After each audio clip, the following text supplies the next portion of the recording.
Hi, my name is Cairo. I'm one of the participants in the current ESLP program. So this is a video as part of the requirements for the final assignment. Now, what are my reflections on this particular exercise? A couple of things I'd like to point out. ESG, one of my biggest beefs is the way people what do you call it kind of use ESG and sustainability interchangeably. It is super confusing, and it propagates that confusion further down the line. And it's one of my pet peeves when people are unable to differentiate between the two, because these two means very, very different things. Sustainability being the superset of everything, and ESG being a very specific subset that is measurable and basically referring to very specific frameworks and kind of things that you need to do in order to be called an ESG initiative or adoption, whatever. So using them interchangeably does nobody any favors. So yeah, which is why, for example, like in the recent star ESG awards for companies and whatnot, and most of their entries have nothing to.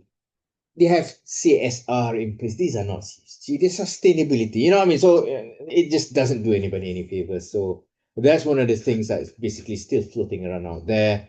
Maybe it's early days yet, and whatnot. So the other things I find very interesting is the recent research done by Allianz Bank Malaysia in conjunction with the United Nations Global Compact.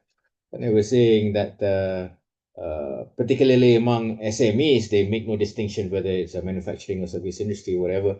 But among SMEs, 80% of them are already aware of what ESG is, but then only 19% are putting things into practice and action. So basically, there's a gap between awareness and action. It's quite significant, 80% and 19%, which means that awareness alone is not enough to get things rolling with putting sustainable practices into access and stuff. It goes beyond more than awareness. You need to understand what it is, and you require implementation knowledge. This is something I learned as well. Knowing what ESG or sustainability is not enough. You need to understand how it is implemented on the ground, what it entails, the processes, the methodologies, and whatnot. So yeah, so I guess that kind of explains why there is that 80%, 19% gap between awareness and action. So that's very interesting as well. And in the course of the 1 year in the past that I've been trying to put this in place for my agency, that's my own initiative, which is what my final assignment is all about. I've learned a couple of things that putting this whole thing into motion entails a lot of organizational and behavioral theories that you hear about in academic literature. For example, like stakeholder theory. So, for example, in my case, that this initiative must be relevant and beneficial to all stakeholders. Win-win must be. So that, I mean, that's basically a stakeholder theory. And institutional theory, basically, in my case, I found that coercive forces from clients and industry regulatory forces as well will eventually make this initiative imperative. This is my hypothesis that I brought up to my senior management late last year. I told them, like, you can bury your heads in the sand, you can get away with just knowing, being aware what ESG and sustainability is, but if you don't train somebody to spearhead this, get to the bottom of it, in the next 5 years, you're gonna get left. You're gonna get hit with your caught with your pants down. That's that. Then, interestingly, there's a resource-based view theory. In my case, seeing ESG as a necessary resource for sustained competitive advantage in the future as more and more MNCs and GLCs that form our clientele start to demand from their supply chains, which includes us, the ad agencies as well. And also, lastly, but is a diffusion of innovation to the DOI. So yeah, this is a very popular theory in business management. In my case, being the competitive advantage, there is a competitive advantage of being an innovator, the first mover advantage in the adoption of ESG among SME local ad agencies. So yeah, so that's basically something interesting I found. So all these things that you learn back in business school and stuff like that actually forces at play in a very clear way in trying to put this into place as well. And the other thing I want to reflect on is, when you face challenges like this in a business landscape, what do? You do this. There's a flight or fight reaction, or this is coming. Can we avoid this? Can we navigate our way around it and stuff like that? But the real solution is to tackle it head on and try to make it work for us. So to me, this is understanding. This is basically an example of a growth mindset, so to speak, rather than avoidance. You try to make it work and try to benefit or create an advantage out of it as well. So yeah, so I mean, it is that's to say that this initiative that I have, this ESG initiative I have for my agency, is not a case of monkey see, monkey see, monkey do. I mean, metic ad agencies are, more popular social media. I mean, FOMO, people jump on the bandwagon to look cool, to be part of the crowd, very superficial need to jump on the latest trending flex, kind of a thing.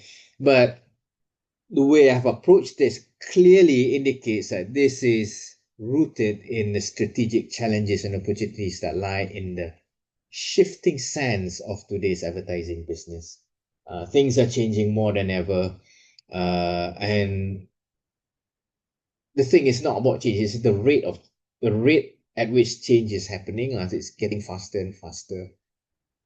So in realization of that, kind of impacts on my adoption model, which is the grow as you go adoption model, that understands the harsh realities that take place out here in the industry. Yes, you might outline all this blah blah blah. In order to get on board ESG, you need to do this, you need to put that in place. And it's basically a systematic process and stuff like that. But reality is that if you were to put that out there, it becomes too overwhelming too quickly. Understanding that a lot of especially ad agencies are just clueless to this about this, and people like me are coming on board for the first time, jumping into this ESG alphabet soup. It can get overwhelming really quickly, and I realized that the way to approach this is to take it slow and easy, but the whole point is to get started in however small ways that you can.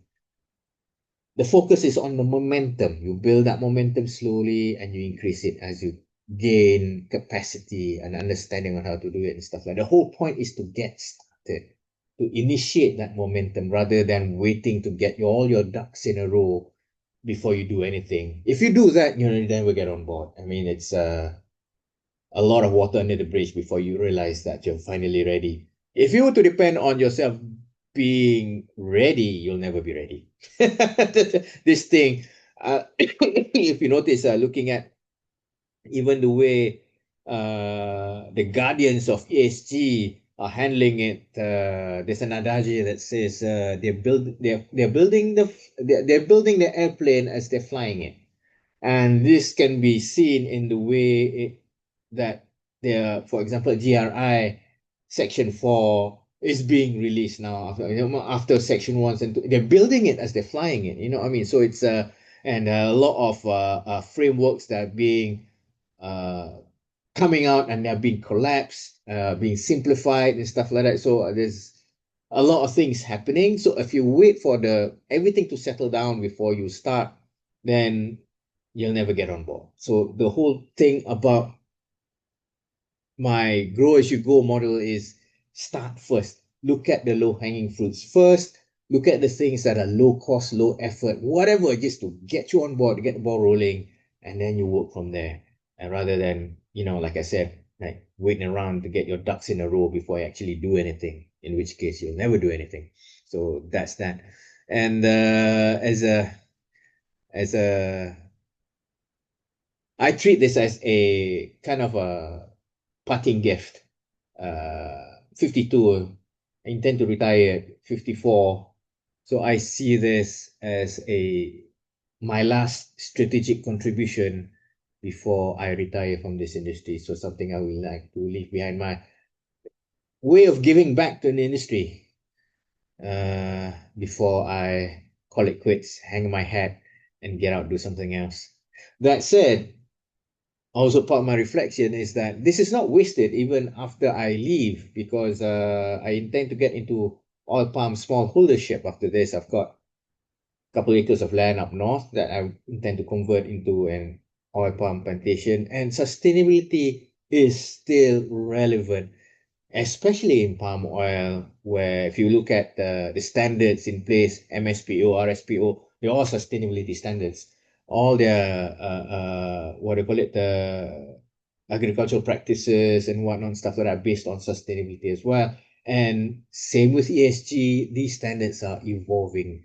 The last I heard from one of the participants is they're starting to phase out the use of, considering to phase out the use of chemical fertilizers in favor of organic ones, and approaching communal or benefit to the society surrounding who are living around the plantation, and I mean, focusing on that, for example, like sharing the use of land, allowing them to improve, I mean, access your plantation to basically to help improve their, I mean, earnings or standard of living by allowing to grow other crops alongside and stuff like that.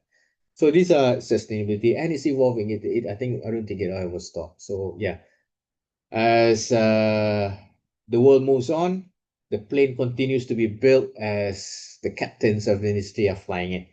So that's basically my reflection of what I've learned over the classes and workshops at ESLP. Very, very interesting, and happy to say that I've learned more from ESLP than I ever did reading all the academic journals and whatnot. I've done quite a bit in the lieu of writing my dissertation on the same topic, by the way. So yeah, very interesting. So I noticed also, I mean, the key to understanding or gaining capacity at the implementation now is not in reading academic journals. It's actually on ground stuff like this, like ASLP, and actually talking to people who are actually in the business of sustainability as well.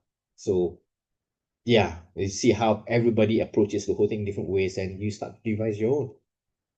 So that is my reflection, and I hope I pass. Thank you very much. Signing off.